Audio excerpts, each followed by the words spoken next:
पिछले 3 साल से कोविड-19 वायरस से दुनिया को हैरान परेशान कर रखा है। जैसे जैसे समय आगे बढ़ रहा है, कोविड वायरस अपने नए स्वरूप में आ रहा है। जैसे कि इस समय इसके ओमिक्रॉन वेरिएंट के BF.7 संस्करण से दुनिया को हिला रखा है और चीन में इसी वायरस की इसी संस्करण के कारण हाहाकार मचा हुआ है, जिसके चलते दुनिया में वायरस के बारे में अब लोगों की रुचि बहुत ज़्यादा हो गई है। लेकिन वायरस को इंसान के लिए इतना खतरनाक क्यों माना जाता है, आइए इसके बारे में जानते हैं।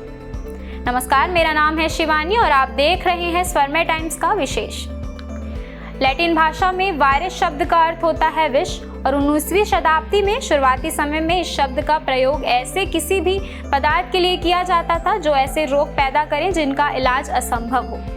पर आज के समय में वायरस शब्द का प्रयोग ऐसे कणों के लिए भी किया जाता है जो रोग पैदा करते हैं।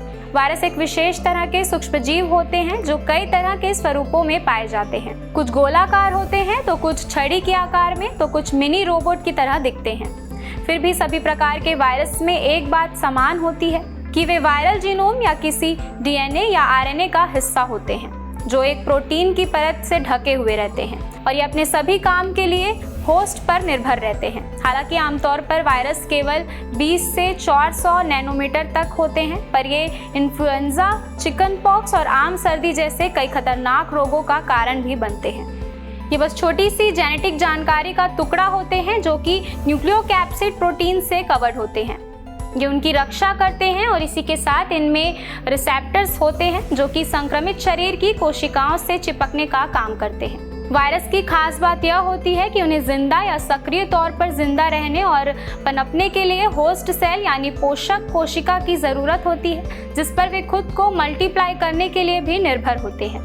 एक लिहाज से वे नॉन लिविंग भी माने जाते हैं क्योंकि बहुत से वैज्ञानिक उन्हें केवल जानकारी का हिस्सा मानते हैं। एक बार तो ऐसा लगता है कि जो खुद को अपने दम पर ही जीवित नहीं रख पाते हैं वे नुकसानदायक कैसे हों, लेकिन उनसे खतरा तभी शुरू होता है जब वे उन कोशिकाओं के संपर्क में आते हैं जहां से वे पोषण हासिल कर सकते हैं। पोषण कोशिकाओं के रहते हुए भी खतरनाक हो सकते हैं और बहुत आसानी से संक्रमण के जरिए फैल भी सकते हैं। अब ये जान लीजिए कि इसकी संक्रमण करने की प्रक्रिया क्या है। वायरस को किसी जीवित को नुकसान पहुंचाने से पहले उसे कोशिका में घुसने के लिए किसी तरह से प्रवेश करने के तरीके की ज़रूरत होती है।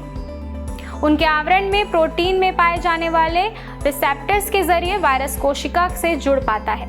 इसी वजह से कई वायरस किसी खास प्रजाति से ही जुड़ पाते हैं, क्योंकि अगर उन्हें सही रिसेप्टर्स नहीं मिला तो वे कोशिका से जुड़कर उन्हें संक्रमित नहीं कर पाते हैं। पर सही रिसेप्टर्स होने पर वायरस या तो कोशिका में ही आनुवांशिक जानकारी डाल देता है या फिर वह खुद ही कोशिका में प्रवेश कर जाता है। यहाँ से वायरल खुद को मल्टीप्लाई करना शुरू कर देता है और पूरा शरीर धीरे धीरे संक्रमित होने लगता है। इस तरीके से वायरस बहुत तेजी से फैलता है। वहीं दूसरी ओर वह खुद की प्रतियां नहीं बनाता, बल्कि कोशिकाओं के मल्टीप्लाई होने के साथ खुद को कोशिका के जीनोम में शामिल कर लेता है और वहां छिपा रहकर कोशिका के साथ मल्टीप्लाई होता रहता है।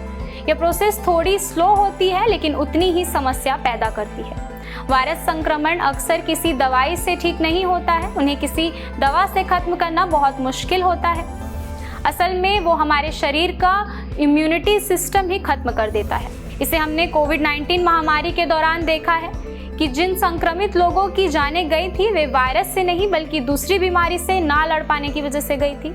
इसलिए इससे बचने के लिए दुनिया भर के वैज्ञानिकों ने इसके कोड पर गहन रिसर्च की और वैक्सीन का निर्माण किया, जो कि हमारे शरीर को पहले से ही वायरस की चेतावनी दे देता है और हम इससे बचे रहते हैं। अब शायद समझ गए होंगे कि आखिर वायरस क्या होता है और ये किस वजह से इतने खतरनाक माने जाते हैं।